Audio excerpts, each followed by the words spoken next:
Every single entrepreneur needs a coach. In fact, I think they need a strategic profit coach. And I am here today with a guy I've known for over 10 years who is a brilliant coach. This is the founder of Strategic Profits, Mr. Rich Schefren. Hey. Nice to have you, my friend. It's great to be here. Awesome.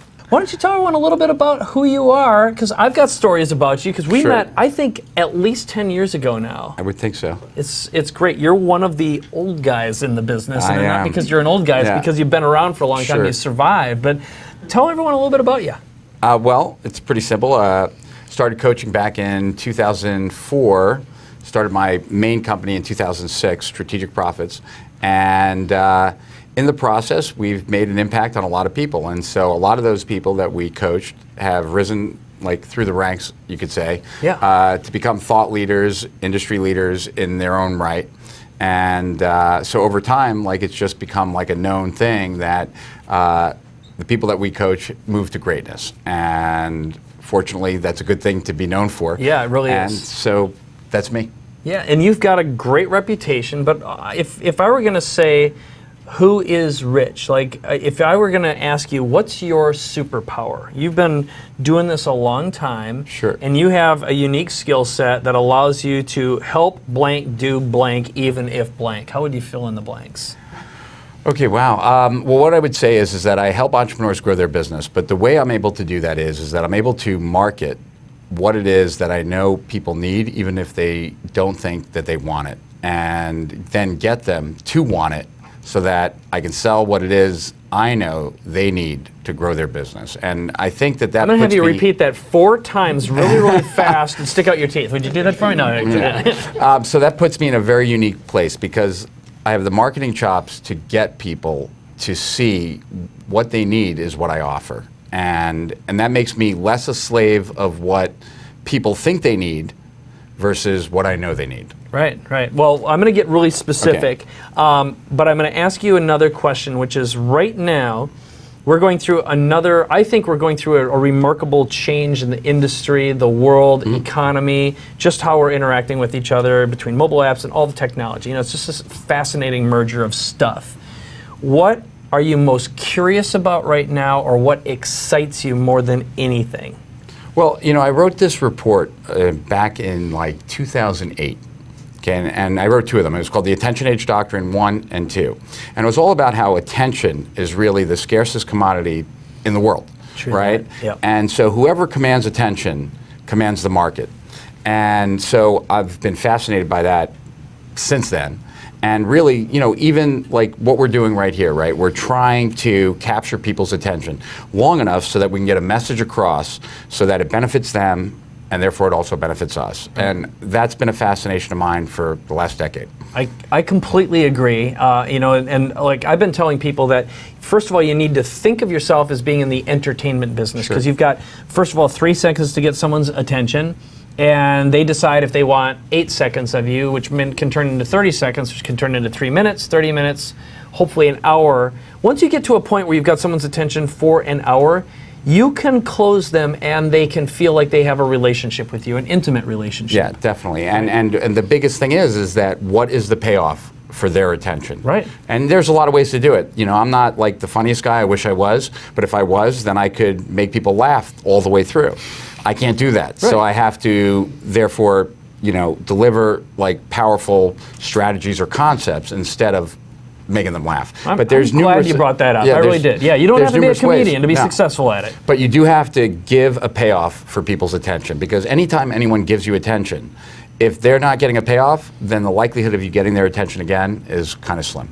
Give me your pitch for your formula. Can you do it in 3 minutes? A pitch for my formula? Your formula. You've got a formula for getting and keeping someone's attention and describing a payoff for them. Okay. And I can actually wrap D3 into that. Sweet. Okay, good. Let's go for it. That's even better. Yeah. Okay, so... How's that for a payoff, huh?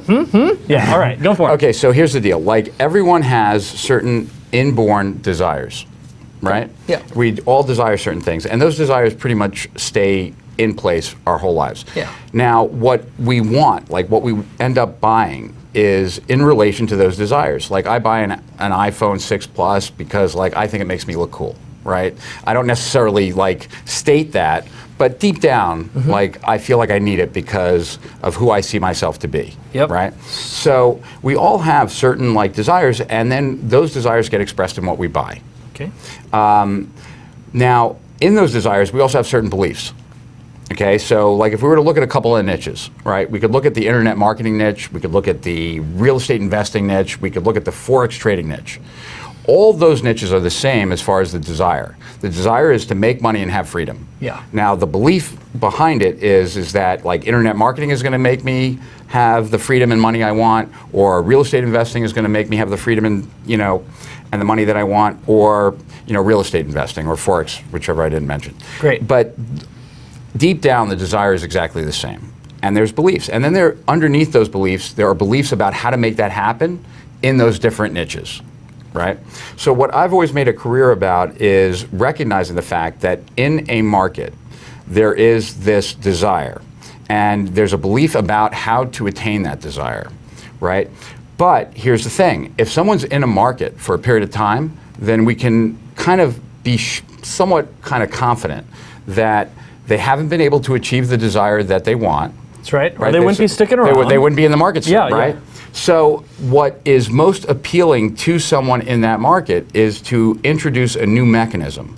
Gene Schwartz, Breakthrough Advertising, for anyone who kind of like is one a of the student. best copywriting and marketing books ever. And it's how old now?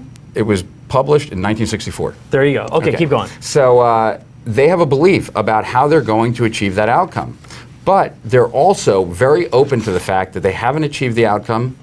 And so if you come into the market and say, hey, I know you want, you know, I know you want to make money, I know you want to have freedom. I also know that you've decided that you're going to do it in internet marketing.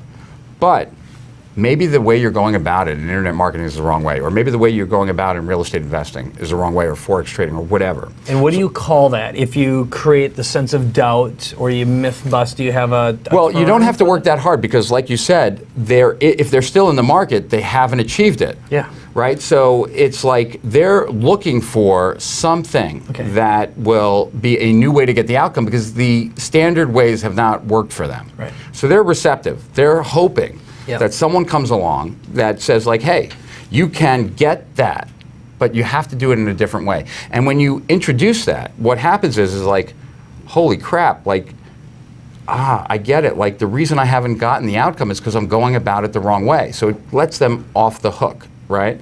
So my whole way of marketing, you could say, is to give someone the realization that the current approach couldn't work no matter what.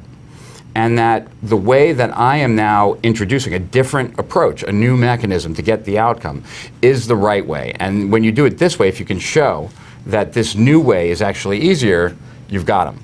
And you know, there's something, this might be like jumping forward a little bit too much, but hopefully not. There's a difference between an explanation and a realization. Yep. So my goal in my marketing is to cause a realization, not I will explain it if they don't get it, right? But my goal is to provide enough information so that they come to the conclusion like, holy crap, like this is why I haven't achieved like the outcome I want. Great. Right? So I'm gonna interrupt you and ask you to tell a story that uses this process. Okay. Could you do it in like 3 minutes? Because I want to illustrate I can do it. 2 stories in 3 minutes. Great. Let's have at it. Let's go down the path. All right. So the first time I ever did this was in internet marketing, and it was about achieving financial success and freedom. And the whole market at that time was focused on tactics, right?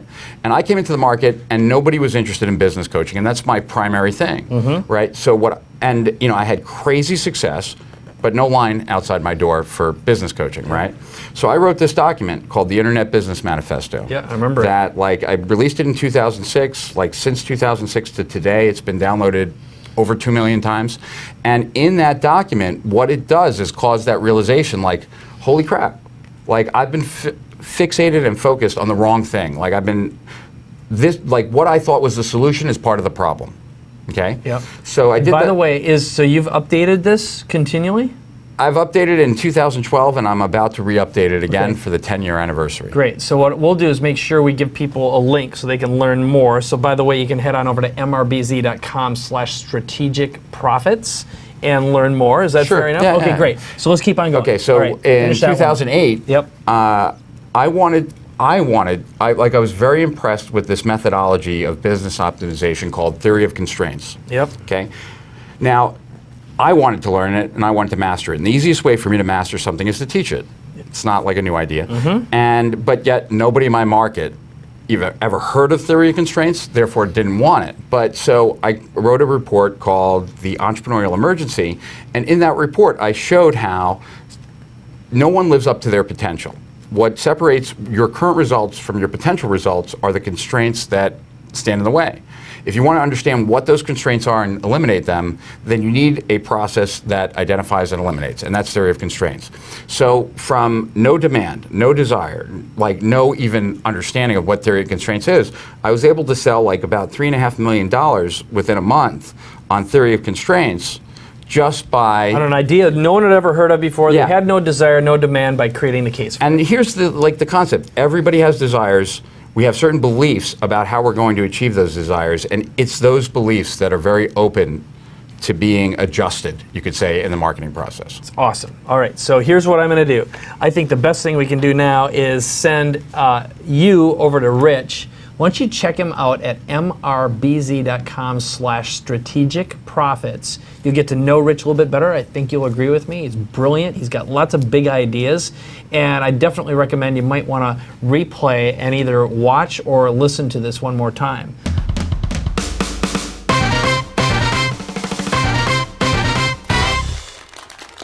Well, that wraps it up for episode number 20 of the Mike Koenigs Show. And it's almost the end of season number 1, and we're going to be back with one final episode. And then when we come back with season number 2, we're going to have an updated and a new format as well. I also have some really exciting information I'm going to share with you about our distribution in the next episode as well that I think you'll find, well, hopefully as exciting as I have as well. So what I want to end things up with in this episode is talk a little bit about coaching and masterminds. And I did mention some of that at the beginning. And of course, talking to Rich, you can't help but think about coaching. But one of the most powerful tools in my arsenal are masterminds. I was just thinking about it the other day. I actually belong to 8 of them right now. 4 of them are paid. I pay as much as $25,000 a year to belong to 2 of those masterminds. And the reason I do that is because I'm around people who are a lot smarter than me at the things that I'm doing, as well as things that I'm not doing. In other words, they're involved in industries that I wouldn't normally have access to. And just being able to pay attention to how those people think, how they make decisions, and also being collectively in an environment or a room with anywhere from 10 to 40 people means, if you think about it, each one of those people might have 15 to 40 years worth of really useful experience. You add up that's centuries, sometimes millennia worth of knowledge and information and life experience and wisdom all in one place. I cannot recommend getting involved in a mastermind enough. And I will give you a very short, shameless plug, which is if you're interested in such a thing, we do have a mastermind of our own that Ed Rush and I run.